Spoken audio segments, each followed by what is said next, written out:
திருமணம் இருக்கிற அண்ணன் கடைக்கு போயிட்டு அரிசி பருப்பு எண்ணெய் எல்லாமே வாங்கிட்டு வா. அம்மா அப்புறமா காசு தரேன்னு சொல்லு. என்னம்மா அவளை தனியா அனுப்புறீங்க? இப்ப பாண்டிச்சேரியில என்னென்ன நடக்குதுன்னு தெரியுமா? பெண்களுக்கு மட்டும் இல்ல, குழந்தைகளுக்கும் இப்ப பாதுகாப்பு இல்ல. அவளை மட்டும் தனியா அனுப்பாதீங்க, நானும் கூட போயிட்டு வரேன். நீயும் கூட போயிட்டு வா. அம்மா 1 கிலோ அரிசி பருப்பு என்ன தர சொன்னாங்கண்ணா, அப்புறமேட்டு காசு தரேன்னு சொன்னாங்கண்ணா. உங்க அம்மாவுக்கு இதே வேலையா போச்சு.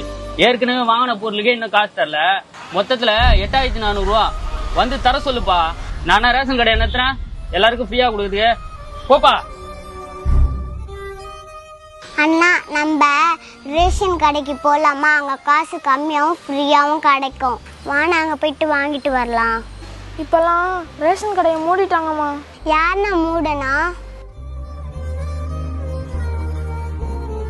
பெண்களின் பாதுகாப்பிற்கும் மீண்டும் ரேஷன் கடையை திறப்பதற்கும் காங்கிரசின் கை சின்னத்தை ஆதரிப்பீர்.